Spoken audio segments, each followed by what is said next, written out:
Adobe Flash, a name synonymous with Flash games and animations for websites, and even being the thing that used to run YouTube back in the day. I remember getting that pop-up, please update Flash. But today we're going to be discussing the impact it had on gaming and basically some significant games that I don't think get mentioned enough in the Flash gaming area. Now, Flash is, as of December 31st, coming to its death. Basically, they're pulling support for it. Adobe are officially, so there'll be no future updates, and basically there'll be no sort of bug fixes, patches, etc., etc. So I thought we'd take a look at some notable games from its past, and I'm not going to be going over the more well-known games because everybody really knows about those games. Stuff like Castle Crashers, Super Meat Boy, those are sort of synonymous in sort of gaming as it is now. So we're going to be looking at some sort of lesser known games. And yeah, I'm Mr. RageGamer20, and welcome to this review of 10 Flash games that I feel sort of like deserve to be talked about, and they're the games I remember the most from my childhood as a young boy playing Flash games in school while I should have been studying. Yeah, so we're going to get into this, and we're going to be bringing up the top 10 list in a second. So thank you for watching, and I will see you at the end of the video, and we'll discuss. Thank you. Okay, so at number 10 we've got Skull Kid. Skull Kid is a really strange game, but it's probably one of the first games my brother actually found on Miniclip or one of these other websites. I can't remember specifically, but it's probably one of the first games we ever found, aside from a sports game. But the gist of the game is you play as a Skull Kid, this kid wearing a skull helmet, or what it looks like. You're running around an office murdering innocent people, and if you work in an office you can probably relate to the feelings of that. So the game is very simple and very short, but the gist of it is you're using a chainsaw on the first level, and you upgrade to a gun in the next level. And when the gun comes into it, it really makes the game sort of open up. It's really short, as I mentioned, but the gunplay really sort of makes this game. And it was the first game I ever saw with gore, so it really opened me up to the whole idea that Flash games could be sort of like more intrusive and more different, considering what I'd seen on console before then. The basic gore in older games was really lacking, but seeing this bright, colourful sort of like a sprite murdering basically businessmen really sort of had an effect on me. So yeah, and being someone who was into skulls and stuff back then, it really sort of like hit home. So yeah, number 10, Skull Kid. The controls are very basic, but it's one of the games that sort of left an imprint. So yeah, go check it out. It's on a lot of websites. You can find it quite easily, and there's no really blocks on it. So yeah, go check it out. Okay, so at number 9 we've got one of the games that sort of it really sort of I don't know how to explain this. When I was in sort of secondary school, I got really into drawing stickman figures, and I'd basically draw storyboards and draw them in different situations. I've actually got some of the drawings somewhere. I'll probably flash them up on screen if I can find them. But I was really into stickman back then, and I was really into drawing sort of like the weaponry and all these different things. So when the Flash games started to follow that sort of trend, there were a lot of Flash games with stickmen in them, and it was really different the way these animators and game creators would make them fight, make them kill each other, and make them do other things that really sort of appealed to me. So the next game we're going to be taking a look at is one of the stickman games that was probably synonymous with the sort of stickman area of Flash gaming, and it's a whole subculture. It's really different. There are so many other games that resemble this, and sort of like you've got stuff like Zhao Zhao, which is a stickman, sort of like on the rails shooter. There's another game like that, I can't remember the name, but if I find it I'll flash it up on screen. But Sniper Assassin, this is the game we're looking at number 9. Sniper Assassin was a series of games that was released, I'm not sure the timeline, but I can guess sort of like maybe 2008, 2009. But as the games go through the series, they get infinitely better. Like in the first games, you're limited to just basic kills with a sniper rifle, and in the later games, you get access to more environmental kills, and it really makes a difference in the gameplay. So the basic game is you're an assassin named Sean, who's basically tasked with taking out a load of you basically get missions through the game, and your task is to take out these certain characters. Now they could be different based on what level you're on. Like one level you're trying to find a guy with a baseball cap, and you're trying to eliminate him. And because it's stick figures, it's very basic graphics, so you really have to hold on to the descriptions the game gives you of the target you're trying to take out, and it makes it really. It's a very interesting take on a sniper game, because there are a lot of other games like it, sort of like differently, and yeah, it's the Sniper Assassin series isn't really well known for its sort of like how to explain this. It's like subtext.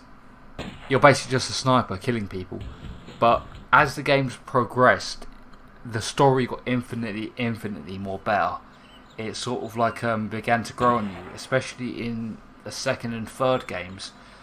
They really sort of started to nail down the physics and all these other things about the character, and how and basically the differences in the graphics are sort of like noticeable, and even giving you the feature to zoom in and out the rifle. In the first game you couldn't do that. In the third and fourth games you could do that.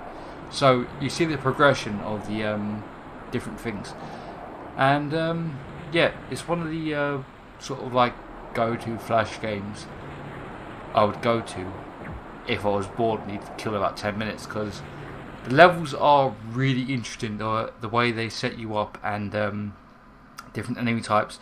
There are sometimes stealth levels where you have to take out a group of guards, and depending on where they're placed, you would have to basically eliminate them.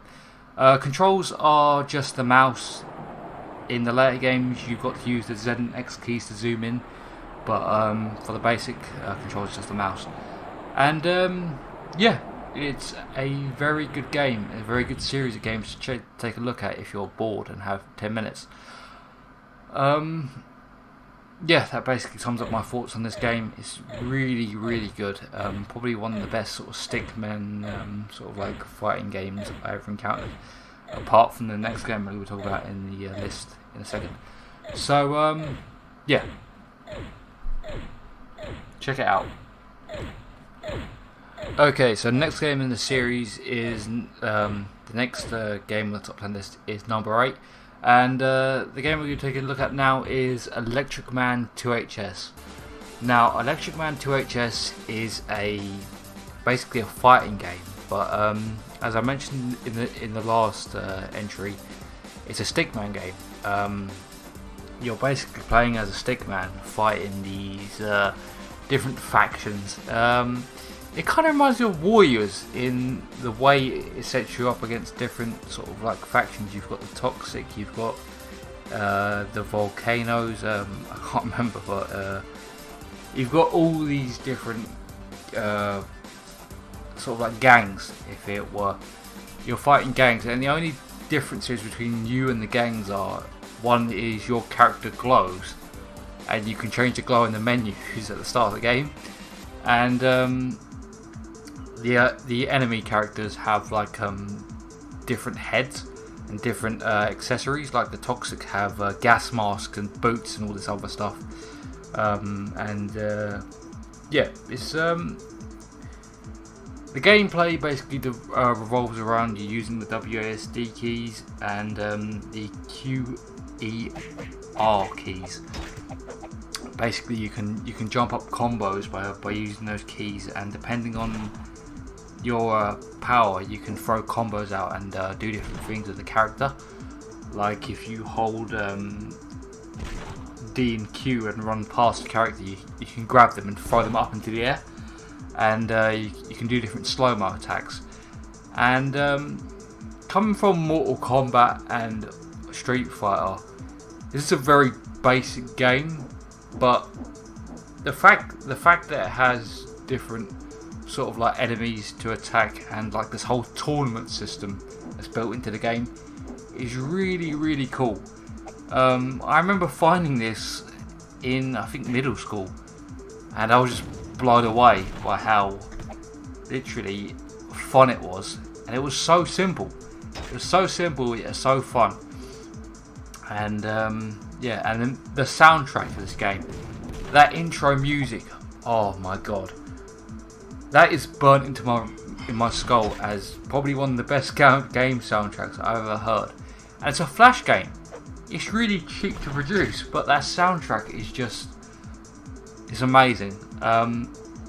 As you play through the game, you'll notice that the in-game music will cut out halfway through a level. I don't know where that comes from, but it's just a quirk of the game, and it's different. It's a very good fighting game. If you're into those single player sort of fighting games, have a look. It's a really, really interesting take on a fighting game. So have a look, and you won't be disappointed. I don't know if they had any sequels to this game. This is the second one in the line. I never learned if they did a first game or a sequel or anything. Looking online, it seems like not. But Electric Man 2 HS, it's a very interesting fighting game. Yeah, just have a look. It's a really interesting game. So yeah. Okay, so the next game we have in the lineup is number 7, which is Arcano Room. It's a weird name, but it's quite a fun game. Basically, the gist of it is you're playing as a little ship, kind of like a Zeppelin, but you've got basically 4 degrees of motion. You basically fly around the battlefield, fighting other similar sort of like characters to you, but enemy versions of yourself, if you catch my drift. But you're basically fighting them, and you're basically using melee weapons, mainly stuff like maces, flails, axes, swords, all those types of weapons. And there's a good amount of customizability in the game. You can change and upgrade certain parts of your ship. You can change basically the fuselage of your ship, change it to something more that can handle more weight, handle more speed, stuff like that. And you can change weapons, so you can change from most common battlefield weapons from like the medieval ages to stuff like axes, swords, as I said earlier. And what makes this game fun is they've really nailed the sort of physics of it. You control the game by using the mouse. Basically, your mouse movements correlate to your ship's movements, which in turn control what your weapon can do. So say if I had a large lance on my ship, if I basically spun the mouse around, like rotating it, like going forward and backwards, I can basically spin up the axe, the mace, the flail, whatever weapon you have, and it makes the fighting quite dynamic in the ways you basically have to fight the other characters, because they've got the same attacks you do, but it's basically the same sort of level of combat. It's really, really interesting, and the story is quite good for a Flash game. It's text based, so you won't be getting any voiceovers of what's going on. Apart from that, it's a really, really, really fun game. It's just there are 2 different things you can do. You can do the story mode, or you can do the battle arena. The battle arena is where the fun comes in, because you get to face a whack ton of enemies at once, and as you progress through the arena mode, you basically keep ramping up the amount of enemies. It's like a wave survival, and it's really fun, especially when the game starts dropping perks and all these other things to basically make the game last longer. So it's an interesting game. It's one of my favourites, and I believe it was released around 2011. That's when I found it on FOG anyway, when I was a teenager. So have a look. It's a really interesting game. Okay, and at number 6 we've got Zombie Exploder. Zombie Exploder was a Halloween game, I believe, that came out around 2012, if I'm remembering incorrectly. You can correct me if you like.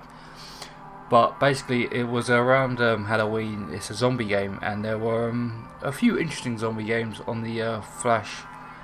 A few interesting zombie Flash games. There are different ones like Graveyard Shift, which is a on-rail shooter. And Zombie Exploder is one of the more odd ones I encountered. Basically, the whole premise is you're in a high-rise sort of office complex, and as you progress through each level, you go through the different levels of the building. So you'll start at floor 20 and you'll work your way down. Basically, all you're doing is you're running about through the office complex, beating the ever-loving shit out of zombies. And the fact that's how this game works. You have no guns, you have no weapons. It's just yourself. You're the weapon, as they say. So you're literally just beating the shit out of zombies, which is quite funny. To be fair, it's always in movies and media that zombies always have the advantage because they're the numbers. But in this case, no, you have the advantage because you're the one guy in there who took Tai Chi lessons or whatever to take on this zombie horde. You play as this little office guy sprite. You're wearing headphones and just the standard stuff. You basically run about the map beating the hell out of zombies. The controls are fairly basic. You're using the mouse. You use the left mouse button to raise your legs for kicks, and you're using the spacebar to jump, and the WASD keys to move about. And basically, your mouse is tied to your movement of your whatever limb you're controlling. So moving up and down on the mouse will actually control your arm or your leg, depending on what you've got clicked. You have to click to get the leg to raise. But that makes for some. You basically just run past zombies and kick them, punch them, etc. And that's what makes this game fairly different. I've never seen a zombie game take this approach, fighting the undead. So fairly weird game, and quite a fun one as well. Once you get down to the lower levels and the zombies start getting intense. So